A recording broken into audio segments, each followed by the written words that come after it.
So it's been a little while since we put the tank on, and now I've come back out here to try and finish the job. I was just checking this pickup tube here. There's a tube that goes down inside with holes in it that picks up the fuel. But I was just blowing into it to make sure that it was clear before I hooked up the gas line. And when I blew into it, it blew a bunch of air back out. That's telling me that the tank is holding pressure, which we don't want to do, because that means it'll also hold suction, which can result in a vapor leak and a vapor lock, where you know, there's no air going in to replace the gas that's coming out of it, so it locks up the system. So I checked out the little valve here that sits in the top, and surely enough, it was clogged. I'll show you this up close, but this little valve, it's a one-way valve. It's got a ball bearing inside here and two holes in the top, so that when the ball bearing, as gas pulls out, the ball bearing falls and air is able to come in to the tank. But when either the gas sloshes or pressure builds in the tank, the ball bearing raises and closes it off, so fumes and fuel don't leak out of it. But now that I've got this cleared, now that I've got the holes cleared in it, it seems to be working fine. I'll go ahead and put it back in, and then we'll work on hooking up the lines. So now when I blow on the pickup tube, I can hear air escaping out of here, and that's okay a little bit. Yeah, that means it's working. If I suck on it, that's good. It means air's coming through, replacing the gas in the tank. We're good to go. Now, one thing you could do is just leave the gas cap a little loose, because these old style caps don't have vents built into them. You could leave it a little loose, but then what'll happen is you'll lose the gas cap from road vibration or whatever. Already lost one. That's how I know. They used to make these gas caps with a chain. You can see here where there used to be a little chain, and it would go down in the tank, and there'd be a long piece of steel or wire or something hooked to it, so that if it fell, you wouldn't lose it. But this one's missing, so we're gonna have to be careful about that. No, me. Come on. But you said close up. Come on. Yeah, I've got to show this too. So okay, so I pulled one of the fittings off of the old valve. This is a 5/16. This is a 3/8. So I have to go into town, and I have to get some barbed brass fittings, hopefully a couple that are 90 degree, and then I can hook up 3/8 fuel line hose. But I want to show you this. It looks like on the old one, you know, this is where the fuel line went over it. But you'll notice that it's just a straight piece of copper line that is brazed or soldered onto this brass. Well, it's not even brass, it's steel. What do they call this? A through nut or something like that. I mean, when you're talking about a fuel line and you've got pressure or suction involved, it's really important to flare out these things or use barb fittings, because at some point that could slip off, unless you have like what do they call it, a bubble flare on the end of that. Yeah, we better get some new fittings before we go any further. Sorry. So clean this up a little bit inside the cab, just below the seat. Painted it. The switch for the rear tank, you know, that'd be the auxiliary, the big tank that we just put in. This is for the cab tank, and then off, in case I want to shut all the fuel off.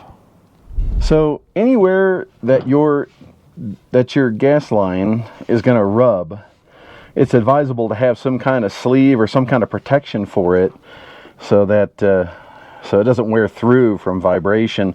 Here I just taken an old piece of drain hose that I found, wrapped it around the hose, folded it over, and clamped it on because it, you know, where it rubs right here against this, where the tank and the cleat come together. So that should provide some decent protection. So, you know, this series is about fixing things the wrong way, using the wrong tools. Here we go. I mean, I thought I had a pipe clamp laying around that I could wrap around this and screw into the frame, but I can't find one. So out of all the old man stuff I keep around here in boxes and jars and stuff, I thought I would have one, but I don't.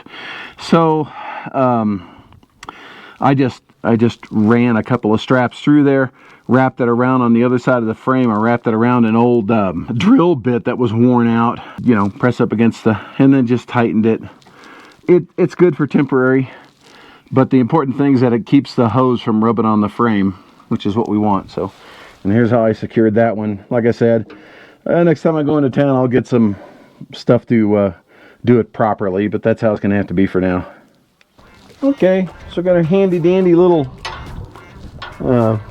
pipe cutting tool here.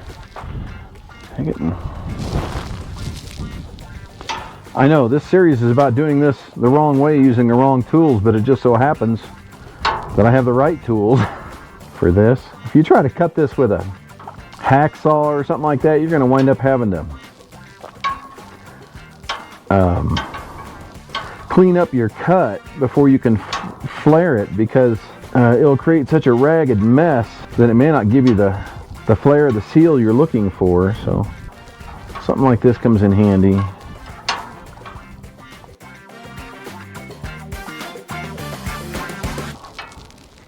There we go. I'm going to need these. Slide these back on.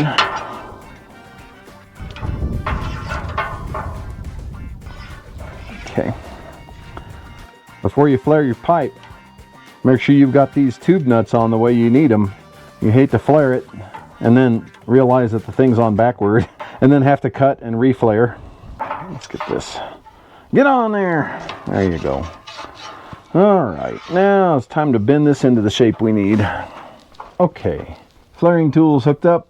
If you want to know how to use a flaring tool, there are people on YouTube who have done this and can show you how it works. But basically, I've got this gas line loaded up into here. I'm going to flare it out. I didn't get it tight enough. It pushed it down. All right.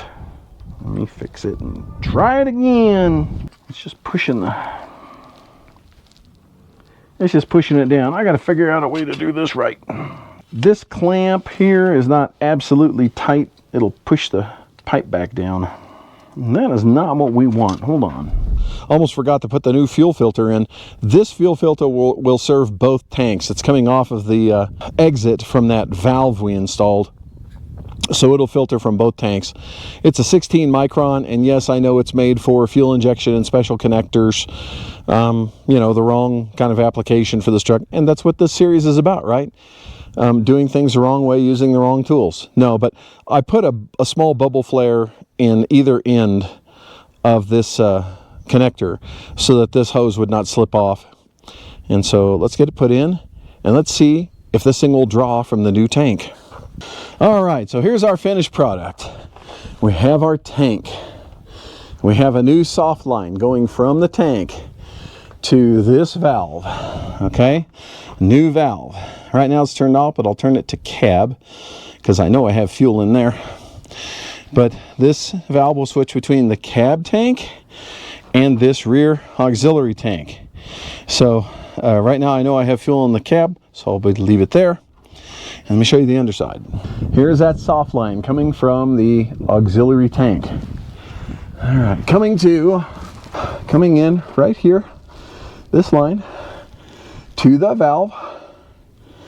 This line comes from the cab tank, and this is the outfeed for that valve with the, let me see it, with the fuel filter attached, going out to our new hard line that runs along there and goes over to the front of the engine where we have it hooked up to the fuel pump. Now let's start it up so we get some fuel going through here, and then we'll fill the auxiliary tank and make sure it pumps from there too.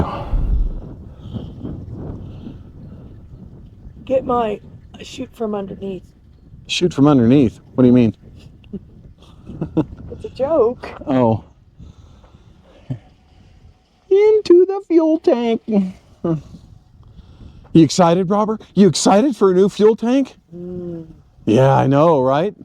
I don't care. I don't know why you bought it and got it or whatever. Because we need more fuel. We're going to get rid of this thing. Someday. But right now, hey, the tank was free. What are we complaining about? That's true. Maybe it'll help the resale value. There we go. All right, we'll check it for leaks. Oh no! Looks good. That line wouldn't be leaking yet because I have to pump it up out. Okay, let's You have to turn it to R. You ready? Not yet. Oh. We'll pump the fuel through first since I replaced that filter, and then we'll switch it to R while it's running and see if we can get it to pump without dying.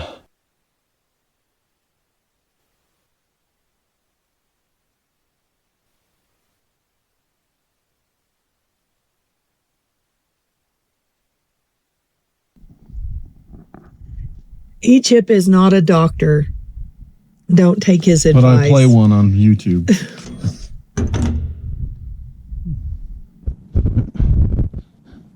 I wonder if I can just test ohms right here and make sure this is working. It has no power. Let me see. Switch it to ohms. Ohm. Come on. Do something. Let's go. Should show 0 or something. Doesn't work. Yeah, it does. All right. And there we go. 0. Okay, now. 0. Okay. Has no power. Well, if I, let me see, can I do it this way? No, I can't check ohms that way. Let me see if I can check it this way. No. Some metal service. I don't know. What happened there? So what I'm doing is I'm checking the ohms resistance on this sensor in here. Most traditionally, tank sensors have an ohm range between 33 and I think 240. I'm just checking to make sure that we get some kind of reading off of this sensor. And it looks like we are. It looks like we're getting some measure of resistance on this, which indicates that the sensor may be working. Now, how well it'll work, depending on how old it is and all that, who knows? But let's go ahead and hook up a wire to it now and see how it works with the gauge. Okay, we're going to test this now. She's going to turn the key on, and if a needle moves, then we'll know it works. Go ahead, turn the key. All right, needle moved. That's good. It's working. Here is the now insulated wire with this disgustingly sticky, nasty white tape. It's called insulating tape. I think it's made with fiberglass or something. I can't remember. Okay. And we'll route the wire here along the gas line until we get to a certain point, and then we'll go up into the cab. We'll be all up in that cab. Right now I'm just trying to, you know, protect the wire from the elements and the weather. The sun can shine in between this part here, so protect that wire sheathing. Okay, so we've got our amp gauge successfully replaced with our new fuel gauge. So let's start it up, make sure it's working. Sure enough. And it's showing that we have, that's interesting.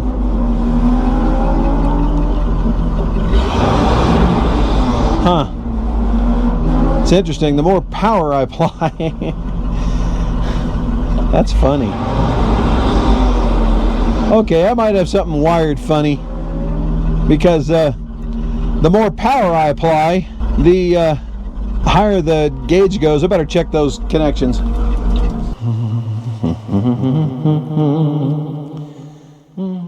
And so we come to the end of another exciting episode in the life of Dumpy, the 1967 Ford F600 grain truck. By the way, I fixed the gauge, the fuel gauge. When I would start the engine, it would go way up to like a half a tank, and I know it doesn't have a half a tank in it. Be lucky if it has 5 gallons. But and then when I hit the gas, it would go up, you know, the needle would move, and I thought, that's not right.